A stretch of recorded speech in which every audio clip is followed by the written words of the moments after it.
Assalamualaikum warahmatullahi wabarakatuh. Waalaikumsalam Waalaikumsalam warahmatullahi warahmatullahi wabarakatuh. Sebelumnya, perkenalkan kami dari kelompok 2 dengan saya sendiri di sini Putra Nuriza Ramadan. Dengan saya Muhammad Tirta Putra Siswanto. Dengan saya Muhammad Rizal Saya, Diabul Haq.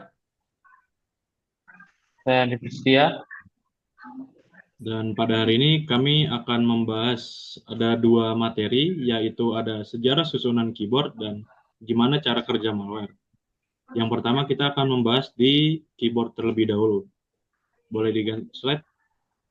Nah, pertanyaannya itu kenapa sih susunan huruf pada papan ketik atau yang biasa kita sebut keyboard tidak ngegunain huruf urutan alfabet yang standar kayak dari A, B, C, D sampai Z. Nah, sebelum itu, ganti dulu. Nah, sebelum itu kita perlu tahu dulu pengertian dan konteks keyboard. Nah, definisinya itu perangkat input utama untuk memasukkan teks dan perintah ke dalam sistem komputasi. Sejarahnya itu ada merupakan evolusi langsung dari mesin ketik atau typewriter yang seperti pada gambar disebut, yang fungsinya diteruskan ke era digital. Bisa ganti slide. Di sini kita terdapat mitos atau fakta yang kita ambil. Yang pertama itu ada QWERTY. QWERTY itu nanti untuk penyusunan apa ya? Seperti keyboardnya itu secara acak. Nah, sebelum itu, mitos QWERTY yang pertama ada QWERTY sengaja didesain untuk memperlambat pengetikan guna mencegah kemacetan pada keyboard. Tapi, faktanya, tujuan utamanya justru untuk membuat pengetikan yang lebih cepat dan lancar. Susunan ini adalah hasil percobaan untuk mencegah batang huruf yang berdekatan saling macet ketika dua tombol ditekan berurutan. Ini adalah solusi untuk meningkatkan kecepatan, bukan mengurangi kecepatan. Boleh diklik artikelnya? Nah,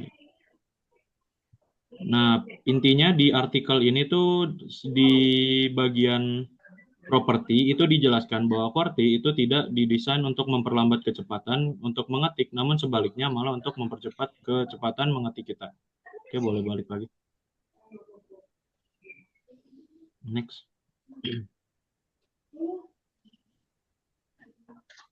Nah, selanjutnya ini ada QWERTY sengaja didesain, susunan berdasarkan statistik frekuensi kata bahasa Inggris. Nah, faktanya itu, asal-usul pasti urutan huruf itu sebenarnya masih didebatin. Teori yang kuat melibatkan umpan balik dari operator telegraf awal yang menggunakan prototipe Soles. Mereka itu mungkin membantu menyusun ulang huruf untuk mengoptimalkan translasi kode Morse. QWERTY itu kemungkinan lahir dari iterasi praktis, bukan perhitungan statistik murni. Tolong diklik ininya.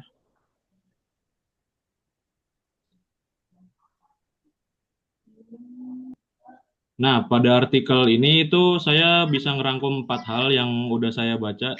Ini artikel dari Universitas Kyoto, dan isinya itu yang ada 4, yaitu ada kaitan dengan kode Morse, ambiguitas karakter, evolusi dari telegraf Hughes-Phelps, sampai membantah mitos sengaja memperlambat. Yang pertama itu kaitan dengan kode Morse. Para peneliti berargumen bahwa tata letak QWERTY berevolusi dari kebutuhan operator telegraf yang menggunakan mesin ketik awal untuk menyalin pesan kode Morse. Yang kedua, ambiguitas karakter. Layout ini dirancang untuk memisahkan huruf yang memiliki ketukan Morse serupa agar tidak membingungkan operator saat mendengarkan sinyal. Contoh, kode untuk huruf Z itu sering kali terdengar seperti dengan SE. Pemisahan posisi tombol ini membantu operator dalam transkripsi cepat. Selanjutnya, yang ketiga ada evolusi dari telegraf Hughes-Phelps. Itu artikel ini menunjukkan bahwa desain papan ketik Soles awalnya menyerupai alat telegraf cetak Hughes-Phelps. Sebelumnya, akhirnya itu dia dimodifikasi menjadi standar QWERTY berdasarkan masukan praktis para operator. Yang terakhir ada membantah mitos sengaja memperlambat. Yasuoka membantah klaim populer bahwa QWERTY itu dibuat semata-mata untuk memperlambat pengetikan agar mesin tidak macet. Sebaliknya, ternyata itu tata letak ini justru dirancang untuk mempercepat transkripsi pesan telegraf bagi para profesional di masa itu. Oke, boleh balik lagi. Selanjutnya kita akan membahas sejarah lahirnya QWERTY. Next. Yang pertama itu ada masalah mekanis dari tahun 1868 sampai 1873.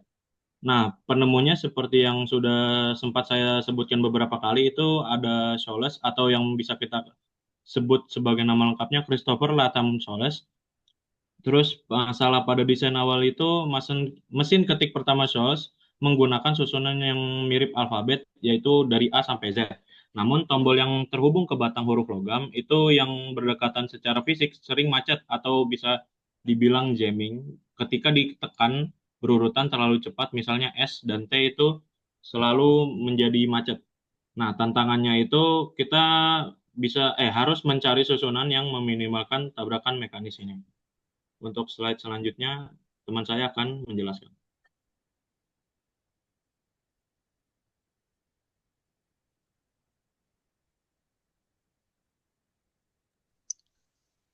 Oke, selanjutnya yakni setelah melalui banyak percobaan atau trial and error yang biasa kita sebut, Christopher Latham Soles dan kawan-kawan menyempurnakan susunan tombol mesin ketik agar tidak mudah macet.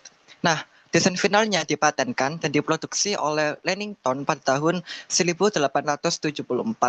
Nah, dari sinilah lahir tata letak QWERTY, yang dimana namanya diambil dari 6 huruf pertama di jajaran keyboard. Nah, sejak saat itulah QWERTY menjadi identitas hingga saat ini. Next. Nah, kunci keberhasilan QWERTY itu terletak pada efek jaringannya atau biasa kita sebut network effect. Nah, apa sih network effect itu? Network effect merupakan fenomena ketika nilai suatu produk atau layanan itu meningkat seiring bertambahnya jumlah pengguna. Misal, kita analogikan di media sosial. Semakin banyak orang menggunakan aplikasi A, maka semakin berguna juga aplikasi itu. Begitupun dengan QWERTY. Semakin banyak orang yang memakai, semakin sulit digantikan juga. Nah, yang berakibatkan QWERTY terkunci sebagai standar de facto. Next. Lalu, di sini ada keuntungan QWERTY. Yang pertama yakni keuntungan kompatibilitas universal, yang dimana QWERTY sudah menjadi standar global, sehingga hampir semua perangkat keras, mulai dari komputer hingga HP saat ini, menggunakan tata letak QWERTY. Dan sekarang perangkat lunak juga mendukung standar yang sama, seperti contoh sistem operasi, shortcut seperti Ctrl+C dan Ctrl+V, dan juga aplikasi juga menggunakan sistem asumsi QWERTY. Nah, manfaat utamanya yakni mengurangi kompleksitas teknis dan biaya di tingkat global, serta memungkinkan pengguna beralih peningkat dengan mudah. Next.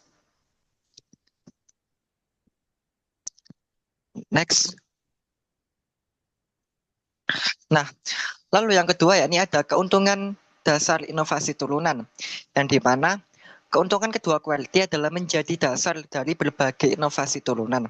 Keyboard mekanis untuk gaming, keyboard virtual di layar sentuh, hingga desain ergonomis, mereka tetap mempertahankan susunan QWERTY. Nah, hal ini tuh menunjukkan bahwa QWERTY bukan hanya standar, tapi juga fondasi bagi perkembangan teknologi keyboard saat ini. Next.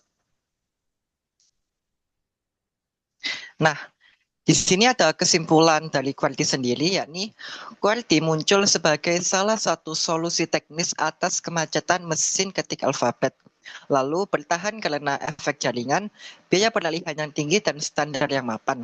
Akhirnya, QWERTY menjadi contoh path dependence, yang dimana path dependence adalah keputusan lokal yang membentuk teknologi global hingga saat ini. Next. Nah, selanjutnya sekarang kita masuk ke topik nomor 2, yakni tentang malware. Sebelum itu, apa sih pengertian malware itu? Next. Malware adalah singkatan dari malicious software, yang artinya perangkat lunak berbahaya yang dirancang untuk merusak, mencuri, atau bahkan mengganggu sistem komputer. Nah, malware itu bermacam-macam bentuknya, bisa berupa virus, trojan, dan ransomware. Untuk karakteristik malware, yakni yang pertama, dia beroperasi secara diam-diam. Lalu yang kedua, memiliki kemampuan menyembunyikan diri. Yang ketiga, melakukan aktivitas berbahaya yang tidak diinginkan. Biasanya targetnya itu individu atau enggak organisasi bisnis. Next. Nah, malware itu sering disebarkan melalui 3 cara utama, yakni phishing, tautan berbahaya, serta malvertising. Nah, phishing itu biasanya modusnya yakni mengirim email atau pesan dengan file PDF atau zip yang kelihatannya itu asli, padahal berisi malware. Begitu kita klik, maka langsung mengarah ke situs yang palsu. Kedua, tautan berbahaya, seperti link pendek atau domain yang mirip dengan situs aslinya. Seperti contoh facebook.com. Facebook kan menggunakan OO. Nah, di situs palsunya menggunakan fetch b00k.com seperti itu. Jadi perlu kita perhatikan sebelum kita klik link segala sesuatu, kita harus riset terlebih dahulu. Ini linknya aman nggak? Ini kira-kira kalau diklik ada yang bahaya nggak seperti itu. Ketika malvertising, yakni iklan online. Biasanya ketika kita menggunakan aplikasi, ketika kita ingin mengekspor sebuah dokumen, itu biasanya muncul iklan terlebih dahulu. Nah, itu kemungkinan besar itu adalah modus malware. Nggak semua, cuma kebanyakannya seperti itu. Next.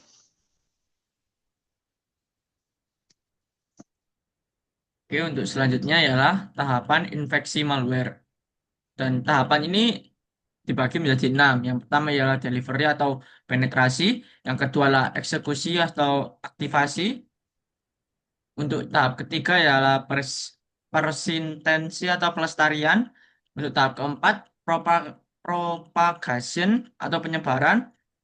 Dan tahap yang kelima, command and control. Dan yang keenam ialah action on objective. Nah, untuk yang delivery dan atau penetrasi, ialah melalui vektor yang telah dibahas, yakni email, web, removable media, dan menggunakan social engineering atau eksploitasi vulnerability. Untuk yang kedua ialah aktivasi.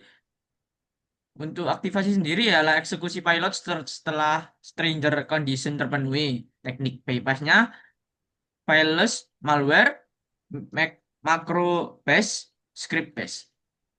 Dan untuk yang ketiga ialah pelestarian, yakni modifikasi registrasi Windows, cron jobs, Linux, launch against macOS. Penggunaan rootkit untuk menyembunyikan proses. Dan untuk yang keempat ialah penyebaran, yakni scanning jaringan untuk host rentan, eksploitasi kerentanan untuk lateral movement, dan yang terakhir adalah penggunaan kredensial yang dicuri. Untuk yang kelima ialah command and control, yakni pembentukan channel komunikasi dengan server penyerang. Protokolnya HTTP atau HTTPS, DNS tunneling, sosial media API. Yang keenam ialah action on objective, yakni eksekusi tujuan akhir, yakni data exfiltration, ransomware, atau XP-Net. Nah, untuk jenis-jenis malware sendiri yang kelompok kita ketahui ya ada 8, yakni yang pertama adalah virus komputer, yang kedua adalah worm jaringan, yang ketiga adalah Trojan horse, yang keempat adalah ransomware, yang kelima adalah spyware, yang keenam rootkit, yang ketujuh adware, dan yang kedelapan adalah botnet. Nah, untuk virus dan worm, virus komputer sendiri ya memerlukan program inang untuk beraplikasi. Tipenya file infector, macro, boot sector, dan multi-part-type. Contohnya ialah I love you 15 dan kerugiannya ialah 15 miliar dolar. Untuk bom jaringan bereplikasi secara mandiri tanpa intervensi pengguna, menyebar melalui jaringan dan kerentanan software. Contohnya ialah WannaCry menginfeksi 2000 lebih komputer di 150 negara. Untuk yang ketiga dan keempat ialah Trojan dan ransomware. Trojan horse ialah menyamar sebagai software legitimate. Fungsinya ialah backdoor access, data thief, DDoS bot. Contohnya ialah Emotet Modular Banking Trojan. Untuk yang keempat, worm jaringan. Beraplikasi secara mandiri tanpa interferensi pengguna, menyebar melalui jaringan dan kerentanan software. Contohnya WannaCry menginfeksi 2000 lebih komputer di 150 negara. Yang kelima dan yang keenam ialah spyware dan rootkit. Untuk spyware sendiri ya mematamatai aktivitas pengguna. Contohnya keylogging, screen capture, pengumpulannya kredensial, finansial data, browsing habit. Contohnya Pegasus spyware, targeted surveillance. Untuk yang rootkit, menyembunyikan keberadaan malware lain. Levelnya application, kernel, hypervisor, firmware, atau bootkit. Deteksi sulit karena integrasi dengan sistem operasi.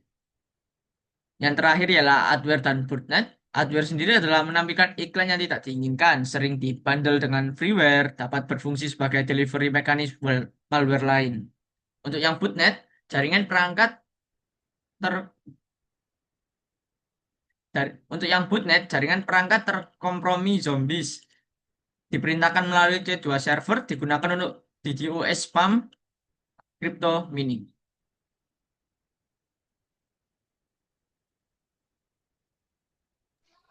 Lalu di sini saya akan membahas dampak malware, ya, yaitu eh, tiga besar atau tiga intinya, yaitu kerugian finansial, keamanan data privasi, dan operasional bahkan reputasi. Next.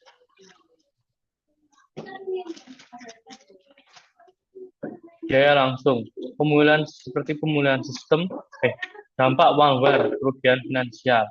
Yang pertama adalah biaya langsung, yaitu pemulihan sistem data dan denda regulasi. Yang terakhir adalah pembayaran tebusan ransomware. Lalu biaya yang tidak langsung adalah downtime operasional yang meningkat lumayan mahal.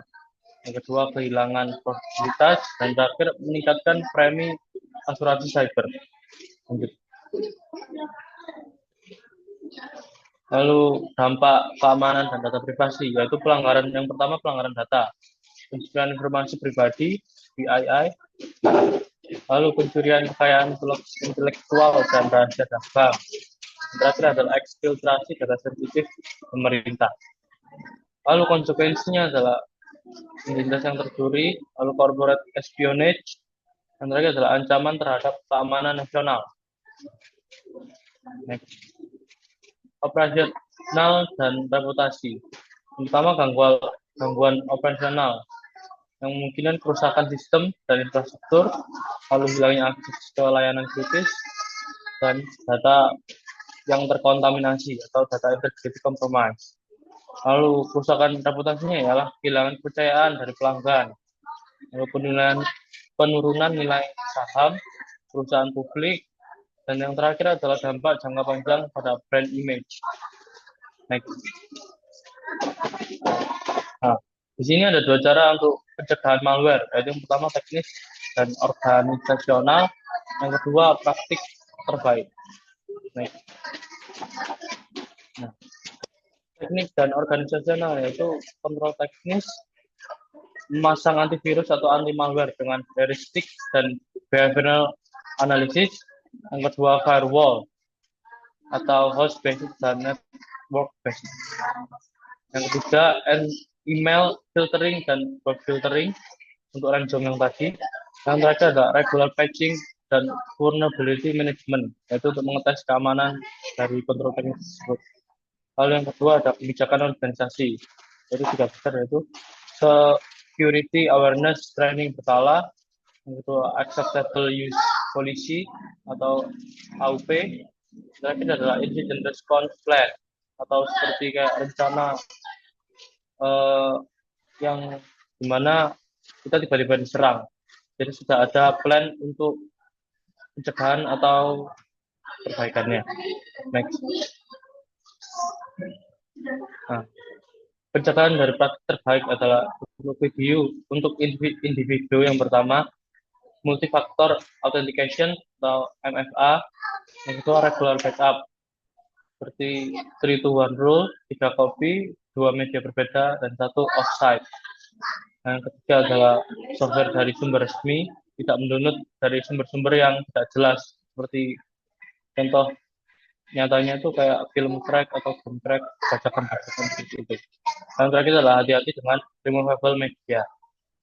Nah, untuk organisasinya, yang pertama yaitu network segmentation, yang kedua least privilege principle, yang ketiga security monitoring. Nah, yang terakhir adalah penetration testing dan red teaming. Lanjut. Keuntungan tak langsung dari adanya malware adalah yang pertama mengembangkan disiplin keamanan cyber, yaitu mendorong penelitian di inovasi di bidang detection teknik. Yang kedua, mempercepat perkembangan AI atau machine learning untuk threat intelligence. Lalu yang terakhir adalah membentuk pasar cyber security yang dinamis. Nah, yang kedua adalah peningkatan kesadaran dan ketahanan. Yang pertama, organization meningkatkan investasi security atau sekuritas. Yang kedua adalah regulasi dan standar keamanan yang lebih ketat. Yang ketiga adalah kolaborasi global dalam menghadapi ancaman cyber yang akan datang. Lalu evolusi defensifnya. Evolusi defensif. Yang pertama adalah threat hunting dan proactive defense. Yang kedua adalah development of deception technology atau honeypots. Yang terakhir adalah advancement in digital forensics and malware analysis. Next. Sekian presentasi dari kelompok kami, yaitu pertanyaan seputar keyboard dan malware. Kami pamit undur diri. Sekian, terima kasih.